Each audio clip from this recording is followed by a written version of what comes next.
designed to encourage, empower, and educate real estate professionals by sharing best practices from business leaders that are proven winners.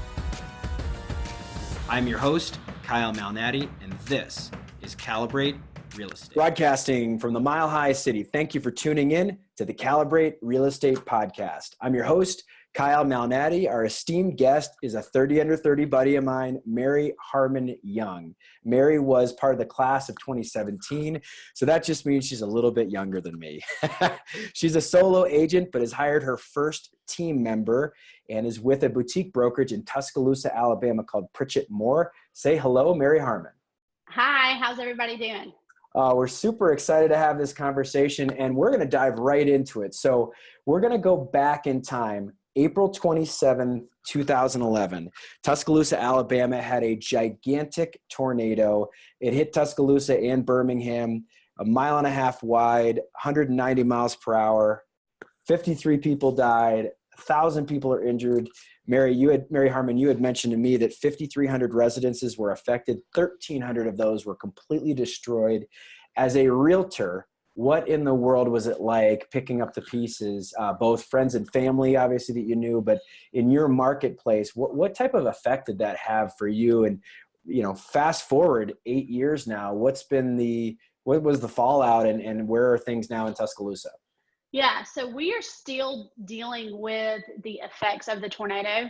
Thank goodness it's not an everyday thing anymore, but for a long time it was. And the tornado hit, if you can imagine, our absolute city center of Tuscaloosa. So luckily they say it was the Bryant Denny Stadium that kind of turned the tornado away from campus and away from the dorms where the students were. But it literally went about 1.5 blocks from the stadium and went down our main thoroughfare, which is considered 15th Street. So we took out lots of the historic neighborhoods that had been there since 1920s and 1930s. And it also took out some of the other homes that were a lot of like professor homes and things like that. We actually purchased some lots post-tornado and built our house that we lived there for about 5 years in downtown. But, you know, not only did it just completely wipe out everything, but, you know, when you go to rebuild, we had to complete, and we did. Our mayor, Walt Maddox, put a complete moratorium on construction and just said, hold up. You know, like we lost our main police station, we lost our main fire station, we lost the main water tower and the water treatment center for Tuscaloosa. We lost the EMA building. We lost almost 400 commercial buildings. And those aren't just like, oh, we had damage. Like those are wiped out, not there anymore. And so we completely did a moratorium. We had lots of consultants come in. I think one of the consultants actually came in from Colorado and sat down with the community and said, we're in a very rare position. We get to decide what Tuscaloosa looks like from now on. And so we made certain areas where they could have Airbnbs. We made certain areas that had been residential that are now commercial. And they're now some of our biggest developments that have, we just got a World Market and a Fresh Foods and things like that, where it used to just be homes. And so we had a very unique situation that we got to design what we wanted our city to look like. But that came with a lot of pushback because certain people wanted to rebuild their businesses. And now that was going to be a road. You know, it used to be a 4-lane and now it's a 6-lane. Well, you know, it was, you know, able to design that, but it did have some fallback. One of the big things, especially like with my personal house, is we built a new construction house that was really nice. It was on a half-acre lot, and we put granite and marble and all those nice new construction items in it. And it was, I think, 3,400 square feet. Well, the problem is the neighbors were all 1,400 square foot homes from 1920. So how do you comp a new construction house to these homes? And so we ended up having to getting a lot of waivers through the federal government, through the Fannie Mae and Freddie Mac, so that we could leave the 5-mile radius, because all of the surrounding is now going to be commercial, to go to other new construction areas to find appraisals so that we could get, you know, certain homes to appraise. And it was a community effort. Realtors had to meet with the city. We had to meet with our different senators and representatives. We had to meet with people from Fannie Mae and Freddie Mac and the appraisers and say, how can we overcome this? And unfortunately, since other cities have had some natural disasters, I think that's something that they can learn from. We were really lucky that Senator Shelby is a senior standing senator, and he got our entire county USDA eligible for an entire 2 years after the tornado. So it didn't matter if you were buying a condo or if you were buying a home in the heart of Tuscaloosa, you could get USDA 100% financing with that waiver so that the appraisal didn't have to be, as close as typical in proximity. I didn't even think about the appraisal process. That obviously does change a lot of aspects of your real estate market. I was just thinking about, what was it like to have a deal under contract or to have someone buy their house? Because, I mean, you think April 27th, that's right in the heart of the spring sales season. So what was it like to be a realtor during that period of time? And did you have a bunch of deals bust out? Did you have a kind of a lockout in your business for 6 months? What did you do as a business owner? Yes. So we're, Tuscaloosa is a pretty small town, and this, nothing like Denver or some of the others. We're lucky that we have the Mercedes Plant University that helps keep us, strong in development, but we kind of stayed in our own lane until then. So I was just residential real estate, and now suddenly I had, hundreds of clients because we had 5,300 homes completely destroyed that needed a rental. Well, guess what? We only had student rentals. We didn't have family rentals, and certainly not 5,400. So if you could rent a home for $900 before the tornado, 2 days later, now you were renting your home, you hate to, but supply and demand does happen. And now it's $1,500. And the issue with this is, unfortunately with insurance, things don't always happen fast.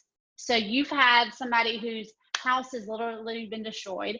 A lot of them are in the hospital with, being hurt from the tornado. We didn't have power, I want to say, for 3 weeks. We didn't have running water. So we had the National Guard actually come in with their tanks and have a curfew to keep from looting happening and things like that. Because the water treatment plant was down. The police station was down. Fire trucks were down. So we didn't have any of that. So we were waiting for other cities surrounding us to send, police and fire trucks and that kind of thing. So do they have cash? Do they have access to the bank? The ATMs, aren't necessarily working because cell phone services are down and power's down. How do they get money for a security deposit on a rental? So it was wide open, as you can imagine. And because of that, USDA eligibility started pretty fast. Walt Maddox, I'm trying to remember exactly, put the moratorium on the building permits. So you could even start repairing. You couldn't start tearing down, and you certainly couldn't do construction about 3 weeks after the tornado for almost a year and a half. So you had to buy a property that was already existing somewhere else in a different part of town. So it definitely helped expand Tuscaloosa to grow, because now you had the main center area. There's nothing you could do for 2 years. So now suddenly you're going to these suburbs areas and helping them grow. And we're still seeing the effects of those right now. Wow. And I've been to Tuscaloosa personally.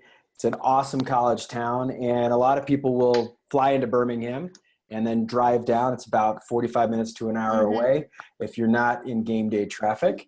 And yes.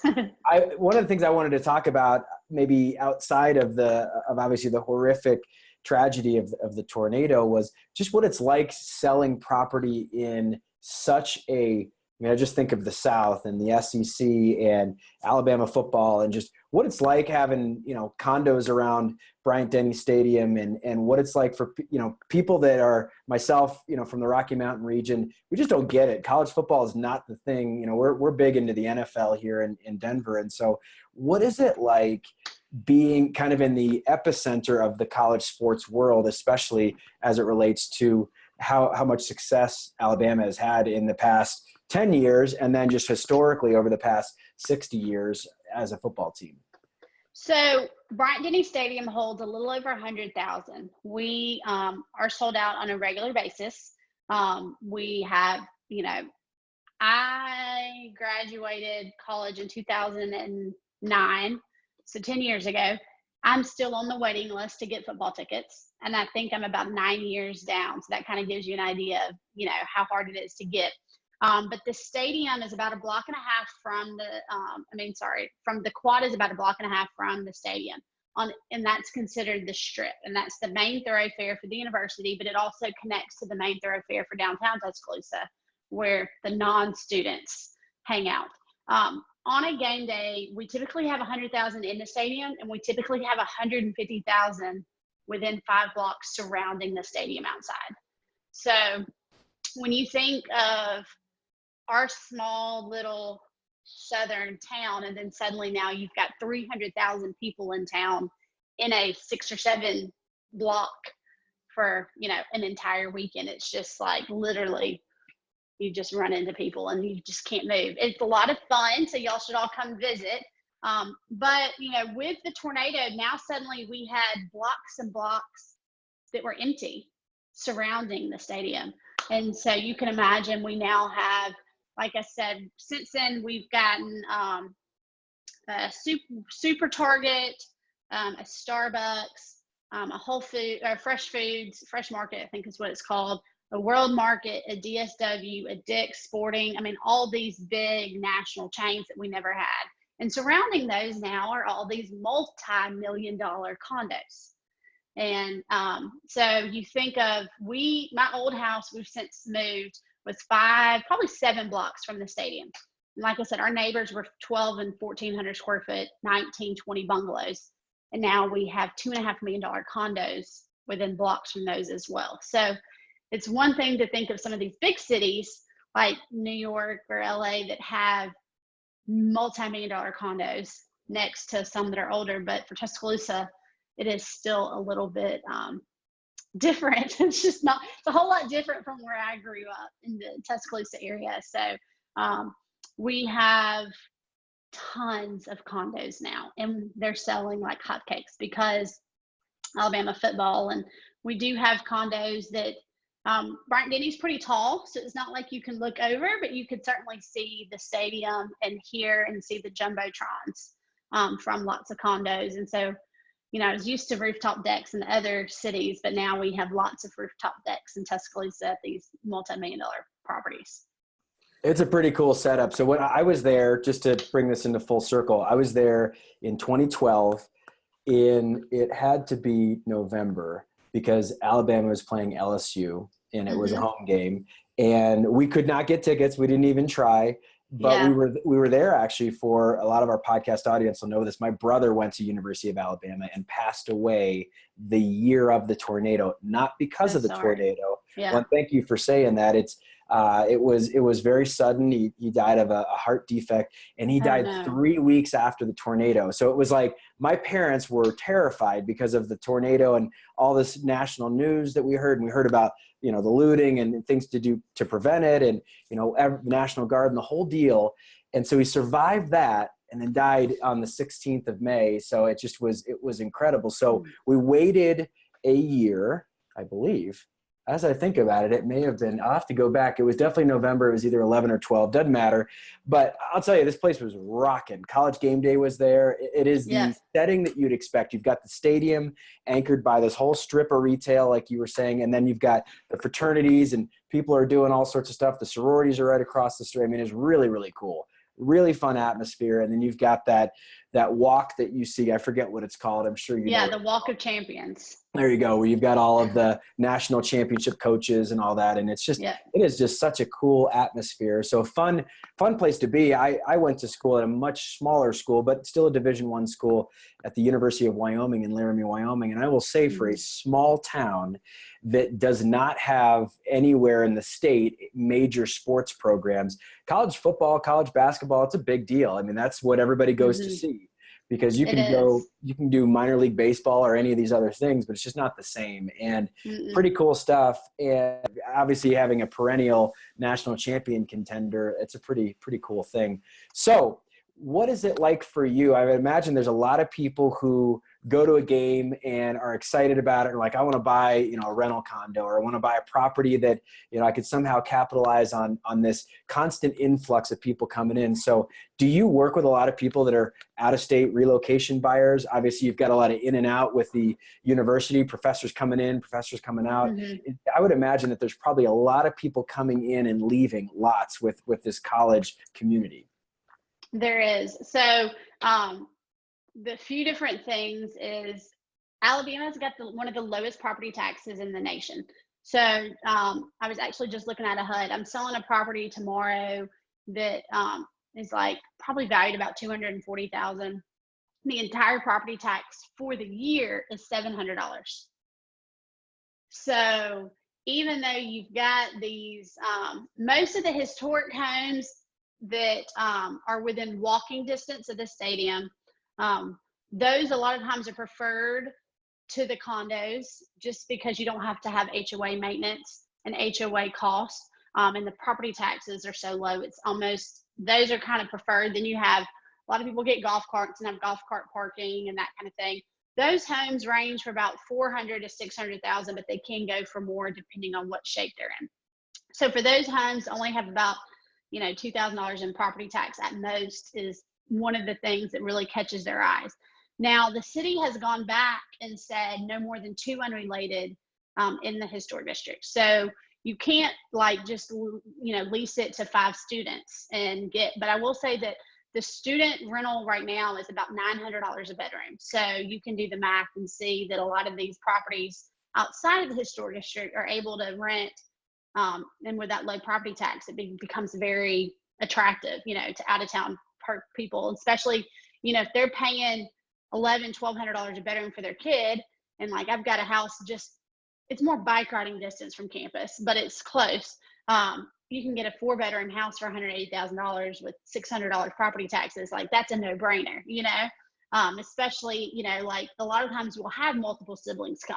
So we do have parents come in and say they do have to live on campus their freshman year currently. I've heard some rumblings that the university is going to back off of that, but they do get properties where they have sent, family members share and then bring roommates and that kind of thing, and then start an investment properties. For a game day, a lot of times we've seen more corporations purchasing them. And that was where I first had my first never met the people, and they bought a $600,000 condo. And they were like, oh, well, can you and this was probably 4 years ago, so FaceTime was not a thing really yet. They're like, well, can you just video it and upload it to YouTube, and we'll just make sure, we'll just pick from there. And I'm like, I don't know you. You just called off the sign and you want to buy a $600,000 condo close to the stadium, and is your uncle from Nigeria? That was kind of my first thought. Yeah, you're pinch me, this is not going to happen. Yeah.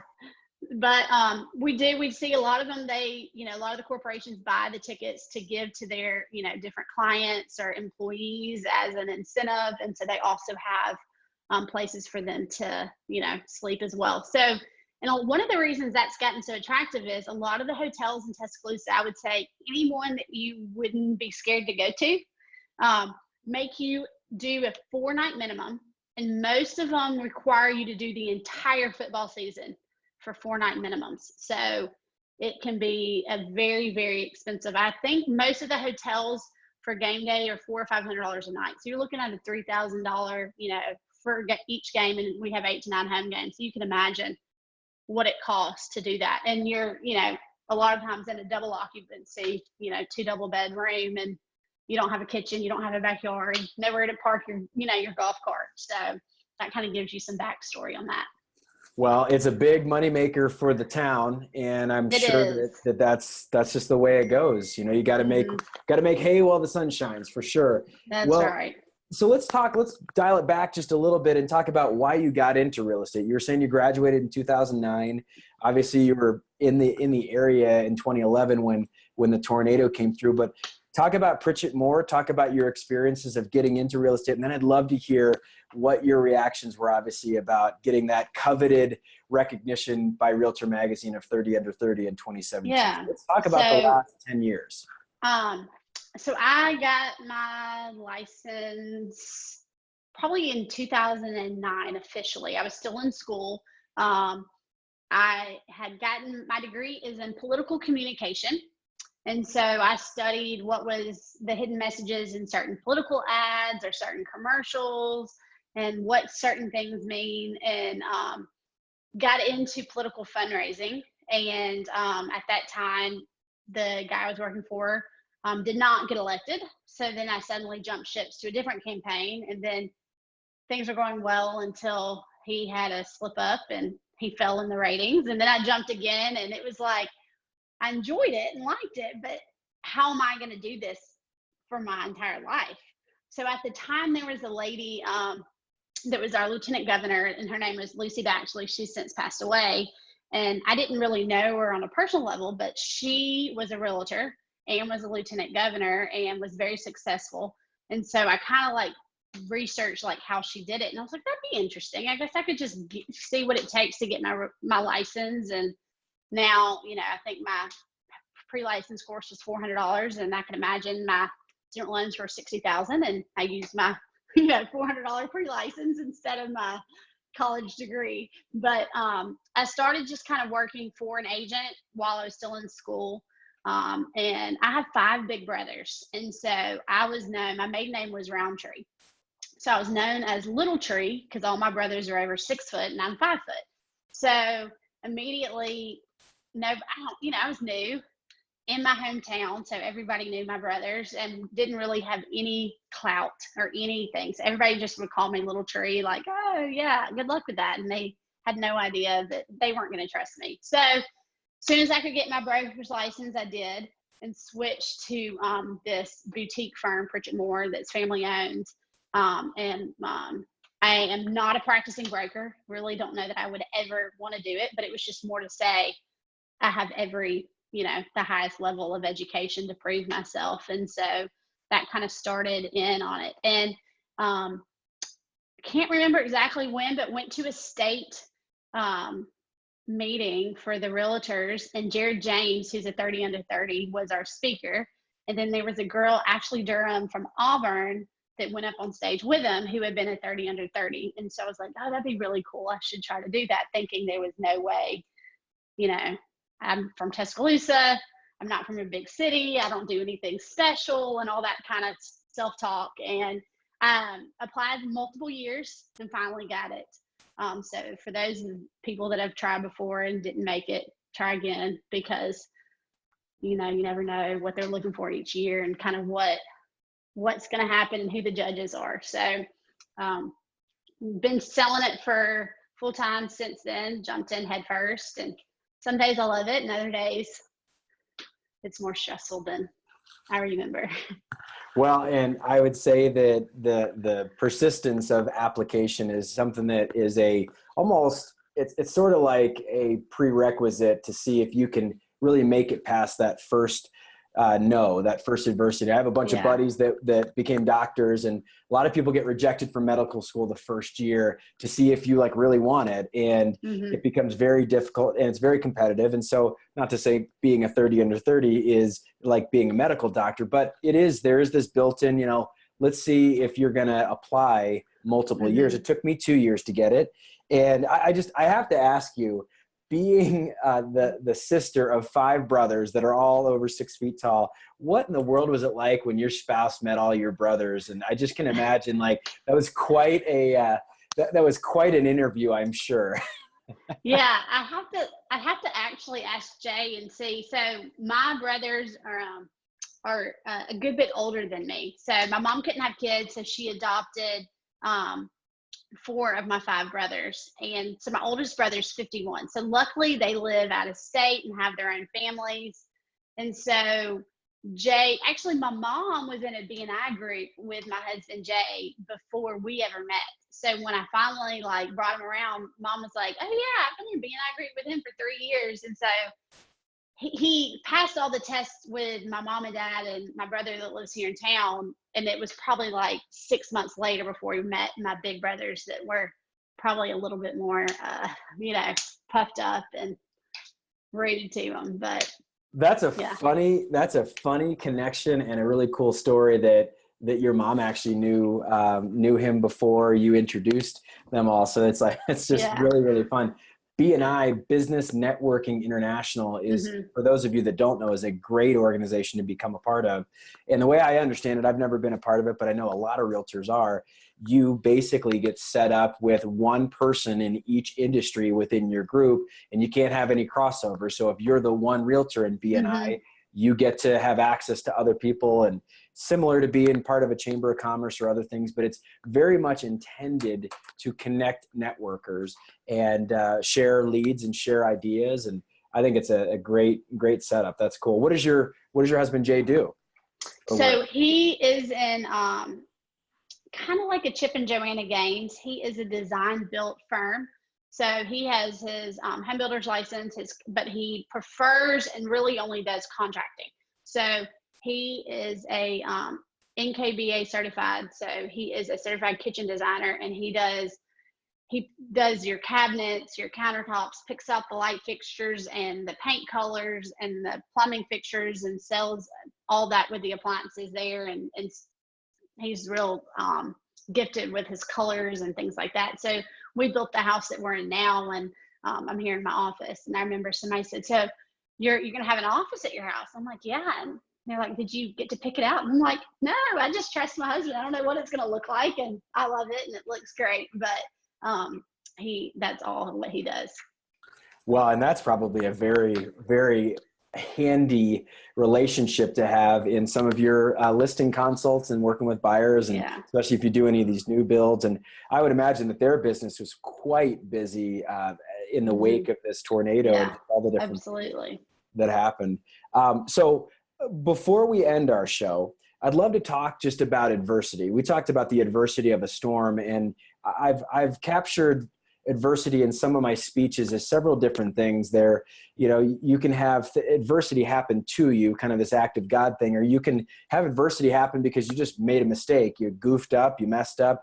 And I would say that a lot of people, especially when they're young, get bent out of shape when they make mistakes. But I would say that most people, as they start to experience some success, they realize that they're going to have some failures, some setbacks, and those failures often leave clues for what your next level is going to be from a success standpoint. And so for you, how have you learned to kind of manage that dance, if you will, or that tension between having a setback and having a mistake, but then realizing like, hey, I can learn from this, I can have a learning experience here? Yeah. So Jared, not to bring Jared up too much, but Jared said That's great. one day that if you don't have a new set of problems regularly, you're not going anywhere. And that's what we strive for, is to have a new set of problems. Because if we have the same problem over and over again, one, we're not learning, but two, we're not growing. And so I am 31 years old. I have a 5-year-old and I have a 3-year-old. They are rambunctious. And so when I had John Thomas, I had just an absolute horrific pregnancy. I was in the hospital probably for about 5 to 6 weeks. I don't remember exactly. I've tried to block it out. But so I was in the height of my career building, and I had him in February. So it was right after Christmas. I went in the hospital and stayed in through almost March. So the main part of the selling season.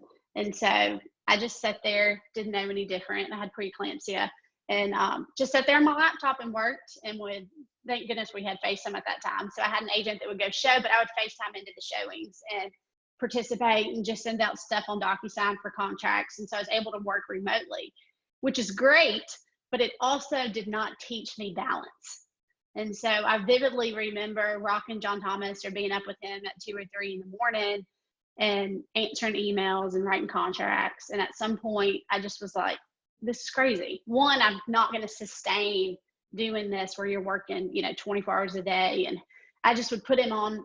I wore whatever you want to call it, like a baby carrier. He would just go with me until probably he was about 1.5 and went to start going to daycare. But that's not the life that I wanted for myself. I've gotten much better now, where I've had to really make a effort that when people call, because you want to constantly do better and be better and go after that commission check and make your clients happy and say, great, you want to go look at a house at 6, and then you just have to say, sorry, I can't, and so it's taken me all these years being in real estate, and probably in the last year or two, I've gotten so much better where I very, very rarely show after 5. So once I pick my kids up, I will respond to text messages and emails and finish things that I said I was going to get finished once I get them to bed. That's typically about 9 for about 30 minutes, but that's it. Whereas before I would be up till all hours of the night working, trying, because I typically sell, I want to say last year I sold 45 houses. The year before was 60. And so it definitely did cause a little bit of a, just decrease in the number of businesses and clients I was able, because some of them were like, well, if you won't show us at 8 o'clock on a Wednesday night, then we don't want to use you. And I'm like, well, then I don't, I'm not the agent for you. But now that I feel like people are going to treat you like how you kind of train them to treat you. So, sorry, we coached T-ball this year. And that was a 4-night-a-week commitment. So that was a good excuse. Sorry, I got T-ball. Wish I could come, but but just learning to say that. But things are finally kind of picking back up. And I've been able to kind of time block better and pick out when I want to meet and things like that. And bringing in a team member has helped, but it's been very difficult. I'm sure if you ask my husband, there were several times where he was like, this is crazy, because trying to, do everything for my kids and take them to gymnastics and baseball and cook dinner and bathe them and get them to bed, and then working 4 or 5 hours after that every night was not sustainable. It's crazy. I mean, my wife and I have 3 kids. We had 3 kids in the span of 16 months. You do that by having twins at the end. And it's just a wild ride. And I'll say that having elementary school is so awesome. That part of it you can look forward to for your 5-year-old for sure. But getting them into elementary school is such a huge blessing. And I really have I have a lot of respect, of course, but I really just enjoy talking to working moms, because there's a lot of realtors that are young working moms, and I respect working moms so much that I actually made a working moms panel when I hosted our 30 Under 30 reunion in Denver last year. And it was a really interesting experience. And one of the things, our moderator that I chose for that panel was Amanda DeVito Parle, and she's a very good friend of mine from Denver. And we both had this discussion prior to the panel, but we made a very succinct point that, working moms, this is not a discussion that if you're not a parent and or you're not female, you should just tune out. This is a discussion about productivity. And getting more done in a 24-hour span than most people do, because when you're managing littles and you're getting them to wherever they need to be, and you're trying to make sure that they don't die across every single parking lot that you navigate, I mean, it is a real thing. And so what are some things that you've learned? Obviously you said time blocking and just learning how to shut things down, but since you became a mom, what are some things that you feel like you do really, really well now that you maybe didn't do very well prior to being a parent? I will say that I've told other moms this, that quality over quantity is so important. That if you can lock yourself in a room and focus and get something done, it may have used to taking you 3 hours. Now you can do it in 45 minutes. Like if you sit down, know you have to do it and get done with it. It's amazing how much more you can get when you're focused and doing, a quality. And the same thing with friends and relationships. If you surround yourself with people that, one, you have to have grace, but be graceful with them. And, sometimes it's as simple as sending like a handwritten note to a girlfriend that, I've been a bad friend. We haven't gone to dinner in 3 weeks, but you're amazing and I still love you. Stuff like that makes them feel good, but still lets you feel connected with the world. Something silly that we use is Instacart. And I know we talked about it at the thing in South Carolina this year, and people were like, what? And I know it costs a little bit more. They upcharge the groceries, but it is so nice to know every Sunday I just hit my repeat order and I get my bread, ham, cheese, milk, whatever things the kids want, waffles, Pop-Tarts, and it's on my doorstep when I get home.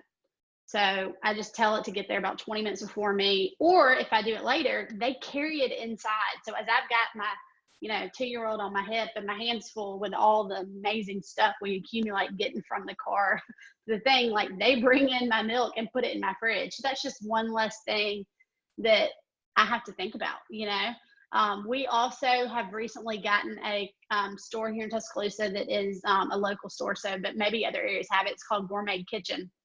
And it was two local moms that enjoy making healthy food for their kids so they know what's in it.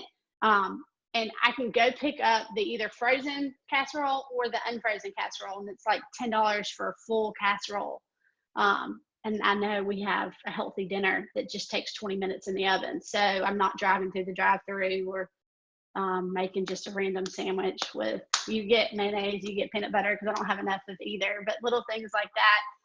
And then apps on your phone. You can get so much done just on your phone without having to physically leave the presence of wherever you want to be. I mean, I use Google Drive for everything. Every file, every listing or buyer gets a file. I put their, net sheet in there, which is Excel, so I can update it. I can screenshot it and text it to them. I can upload it into DocuSign. We have the MLS Touch app, so it's on my phone. I do videos on my phone for Instagram and Facebook, so it's all right there. I don't have to go into the office if I don't need to do it. Trying to think what else has been kind of life-saving in that sense. Let me think. That was a lot. I mean, that was great. I love that. And I think part of it is because you're forced to, because you're caring for this family, obviously your husband pitches in, and I'm sure he's done more than a lot of folks do when you've got, little kids. What ends up happening though as a couple is you just say, look, we got to get this stuff figured out. We got to get them to where they need to go, and we don't have as much time to do it. And so working moms are so efficient and they're so productive. And that's one of the things I really just admire about working moms. And it's not, dads, obviously I've got a job and I have feelings about being at work versus being at home. And there are times where I know I've got to do something and I can't see my kids. And I have feelings around that too. But I think for moms, you just get it. And it's just so neat to see a working mom in action. You want anything to get done, you find a productive mom, and she'll make it happen for sure. We can figure it out. Yeah. Okay. Absolutely. So one final question that I have for you before we end is you'd mentioned in your 30 under 30 survey that you've really excelled in community and niche marketing. And so talk to me a little bit about what your thoughts are about that and how you've become an expert in marketing your community, and what are some things that maybe new realtors can hear whatever town they're in and say, maybe I can implement that. Yeah. So I am real good person to person. Like, I feel like that's my strength. And so I play up that. I have a weird memory that I can remember kids' names and what they've been doing, and Facebook certainly helps with that. So if I see you out, I'm like, hey, tell me about your twins. I saw them at the ballet, things like that. So playing that up. So the first thing I did was a client appreciation pumpkin patch. So we did it at a local park. We just reserved it. It didn't cost us any money to do that. I went to a local produce stand that sells mums and that kind of hay and the stalks and stuff for Halloween, and said, would you come set up a cute little area where I can take pictures? And then I got probably 150 pumpkins, but I only had to pay for the pumpkins I did not bring back. So I got some small ones for toddlers and big ones for other kids, and I've sent it out to my sphere as well as clients, friends, and just contacts that I have. So they came by. It was from like 4 to 6, and got to have their picture made. And of course, from a marketing standpoint, behind the hay that I had set up, I set up probably 10 to 15 yard signs with sold or new listing. So in the background, my marketing's everywhere, and then the pumpkins around it. And so they love that. We have a popcorn machine and cotton candy, and they just, run by. It takes 10 minutes and take a pumpkin and get to keep it. And I don't know that I've ever spent more than $400 total between the popcorn rental, the pumpkins, the postage and that kind of thing. So that's a great family fun event. A lot of the ones I do cater to families because my kids are going to be there. So might as well invite your kids to entertain my kids. Another thing I do is I'm like, when it starts getting cold, we have maybe 10 days, not really, but a month of cold season here in Tuscaloosa, is I found these cute little clear boxes on like Amazon, I think. And I put in there just like individually wrapped graham crackers and Hershey bars. And then I put 2 s'mores and wrap it with rattan, and it says, I want some more of your business. And so I take those and like hand deliver them at their offices. So I get to meet some of their coworkers and things like that. And I just kind of pick and choose and take those. And then let me see, I may have some, yeah, I do. This will be the 3rd year. I don't know if you can actually read it, but this says, you and your referrals makes my business sparkle. And so we will hole punch these and tie them on to sparklers. And so we were able to get, I don't remember, it was from yesterday. We compared the different fireworks stands, and one was buy 1, get 3 free. So we got a box, I think if it was of 8 sparklers and got 3 free. So 32 sparkles, I think was like for $3. So we got 400 of those, and you can do the math. It was relatively cheap. And we'll take these around and actually drop them off, but then we'll get the kids to enjoy it. And hopefully a lot of times parents will take pictures of the kids playing with the sparklers and post it and tag us on Instagram. But it's just a way to be a part of their different family memories, and people ask for it and things like that. But they're not expensive. They do take a lot more time than if, sending a postcard or something like that. But I think people look forward to it and enjoy it. And it's a more little personal touch than just something that I can order online and send. If you're working a referral-based business, that's huge. It's just getting that face-to-face contact and having someone that's really relatable. So as much as a postcard might be more efficient, it's certainly a postcard's going to cost more because of postage. I just think that getting out there and talking to people, and I love that you've got your Independence Day kind of patriotic theme with your sparkler campaign. You've got the s'mores thing that can really be done at any time, right? I mean, we did s'mores last night and the night before in our fire pit, our gas fire pit at our house, not because it was real cold outside or anything, just because it was fun. So that's kind of a summertime, all the time type of thing. And then you've got your pumpkin patch, which is awesome. That is so cool. And what do you think, you spend $400 on that pumpkin patch every year, maybe we'll call it $500. What do you think your ROI is every year? How many listings do you feel like you get from that? Or how many referrals do you feel like you get from that? So this past pumpkin patch, I'm just thinking back. I know one thing I want to add to it is I send it to houses I sold. So even though they aren't my clients, a lot of clients fall through the cracks because agents unfortunately don't follow up. A lot of people say they're going to use the agent that sold them their house, but 5 years from now, they're like, all right, who was that? I remember she had brown hair, but what was her name? And then suddenly somebody else knows somebody from church, or they get something in the mail and you've lost them. So I market to houses I've sold, even though they weren't my clients. And a lot of them, I've been surprised, have come and gotten pumpkins. So year after year, I've now built a relationship. So I actually got a referral this past year from somebody that was not technically my client. She was on the opposite side of the table, referred me to a college friend of hers. I sold them a house, and then I sold her friend a house, and then that friend moved out of town and I got a referral. So that's technically 3 deals off just that one right there. That's awesome. Okay, last question.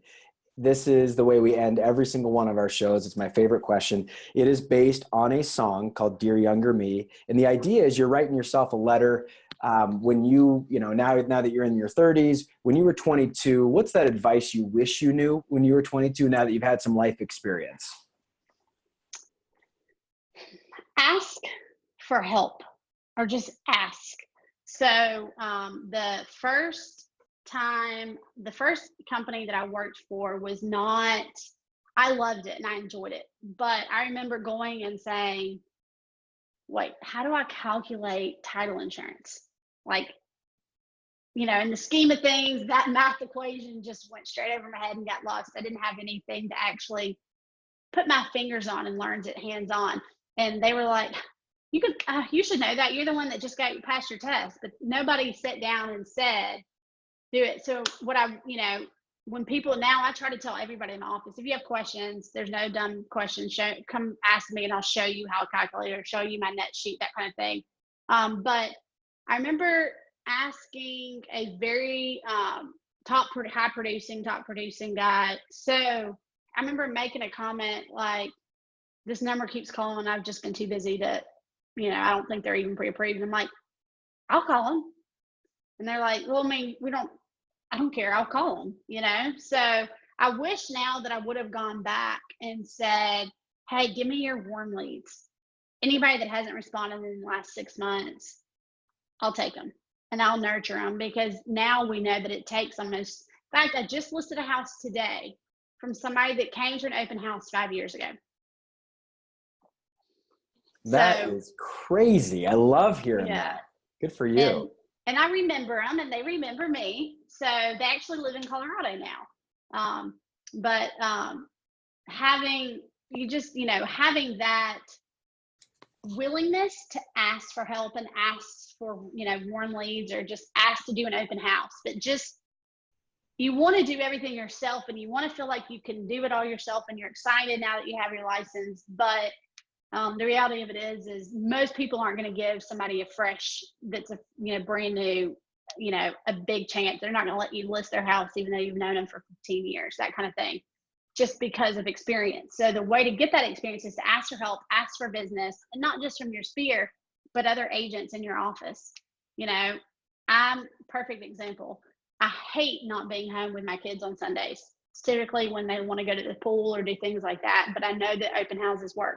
Sold a house this past Sunday from an open house. We had 35 people come through, which is, great lead generation. So if I had an agent that was, that I trusted and that I thought was good, for me to attach my name to, I would have, let them open it instead and things like that. So you can be scared, but still ask for help, ask for their business, and continue asking, because persistence, like we said with the 30 under 30, a lot of time is key. That is awesome advice. Mary Harmon, thank you so much for your time today. And I would say that for anybody that loved this podcast, please share it with a friend, whether it's by text message, email, social media, obviously. But Mary Harmon Young and I have become good friends. We've met in person in South Carolina and have spent some time together. We've obviously got the Tuscaloosa connection. I would love to make sure that all of you know that our podcast gets more reach and it thrives by having 5-star reviews on Apple Podcasts. So please do that. And as I love to say, Mary Harmon Young and I, we will see you around the neighborhood. Thanks, everybody. See ya. Bye-bye. Thank you.